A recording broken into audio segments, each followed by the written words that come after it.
Shalom, perkenalkan nama saya Selina Sindipaat dengan NIM 2014201014.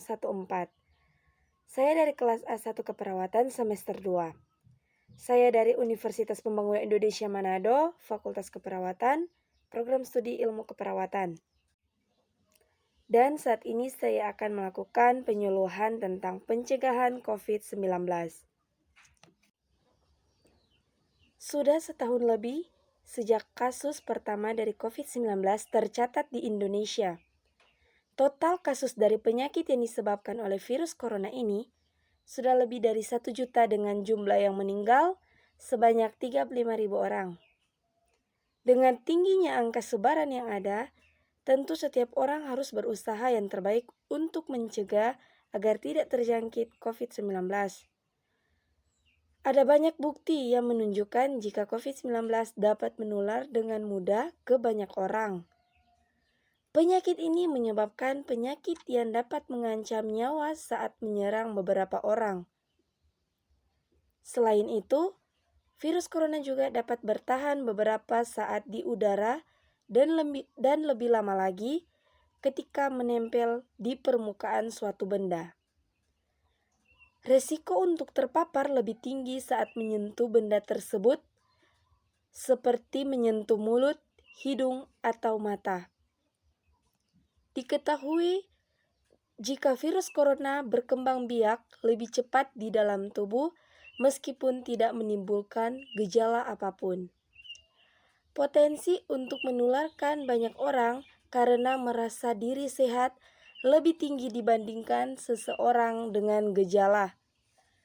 Maka dari itu, penting untuk kita mengetahui cara yang paling tepat sebagai pencegahan dari COVID-19.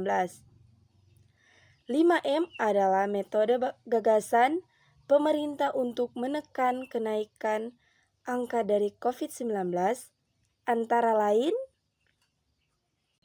pertama, menggunakan masker.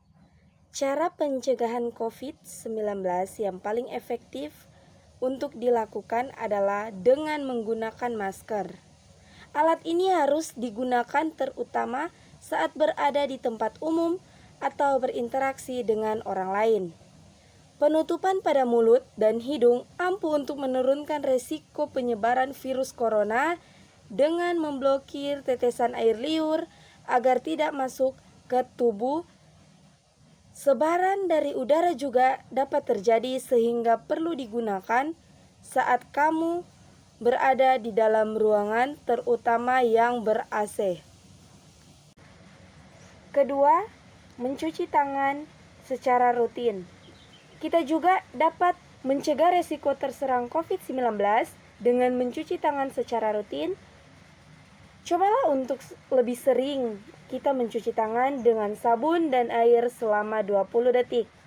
Setelah melakukan beberapa aktivitas seperti menyentuh suatu benda, memegang bagian depan masker, hingga menyentuh hewan.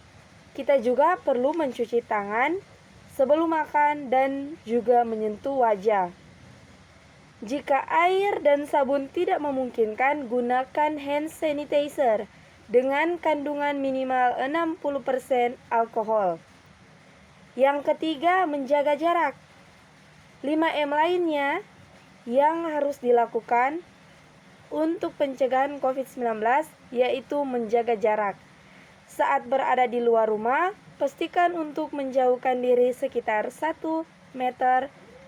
Pastikan juga untuk selalu ingatkan jika beberapa orang tidak memiliki gejala meski telah terserang virus corona. Selain itu, hindari juga ruangan tertutup dan lebih banyak beraktivitas di ruangan terbuka yang menyediakan udara segar. Keempat, menjauhi kerumunan. Saat berada di keramaian atau kerumunan, resiko untuk tertular COVID-19 menjadi lebih tinggi. Jika ingin melakukan interaksi dengan beberapa orang, intensitas dan jumlah orang sangat berpengaruh terhadap tingginya resiko yang dapat terjadi. Dan yang terakhir, kelima, mengurangi mobilitas setiap orang, harus benar menanamkan pemahaman jika keperluannya tidak terlalu mendesak, ada baiknya untuk tetap di rumah. Meskipun merasa sehat, belum tentu saat berada di rumah tetap dalam keadaan yang sama atau menyebarkan virusnya pada keluarga di rumah. Tingkatkan terlebih lagi jika dapat orang tua atau anak-anak di rumah yang masih rentan terhadap COVID-19. Teman-teman saudara-saudara, lindungi diri kita dan orang lain di sekitar kita. Nah, untuk itu, para generasi bangsa, mari kita bergabung di Universitas Pembangunan Indonesia Manado. Kenapa sih harus Universitas Pembangunan Indonesia Manado? Universitas Pembangunan Indonesia Manado, atau yang disingkat dengan UNPI, adalah salah satu perguruan tinggi swasta di Manado, yang berdiri sejak pada tanggal 2 Oktober tahun 2000, dan memiliki 6 fakultas dengan 8 prodi, salah satunya ilmu keperawatan. Program studi yang lainnya ialah Profesi Nurse, S1 Agribisnis, S1 Ilmu Hukum, S1 Ilmu Politik, S1 Sastra Inggris, S1 Elektro, dan S1 Teknik Sipil. Nah, Universitas Pembangunan Indonesia sendiri sudah terakreditasi B. Jadi jangan ragu untuk menjadi mahasiswa Universitas Pembangunan Indonesia Manado. Universitas Pembangunan Indonesia Manado buka pendaftaran dengan jalur tanpa tes melalui seleksi nilai rapot. Untuk pendaftarannya telah dibuka dengan mengakses website resmi UNPI. Caranya gampang, daftar dari rumah saja dengan mengakses langsung website www.unpimanado.ac.id. Jadi, tunggu apa lagi? Mari bergabung dengan Universitas Pembangunan Indonesia Manado dan jadilah kebanggaan bangsa.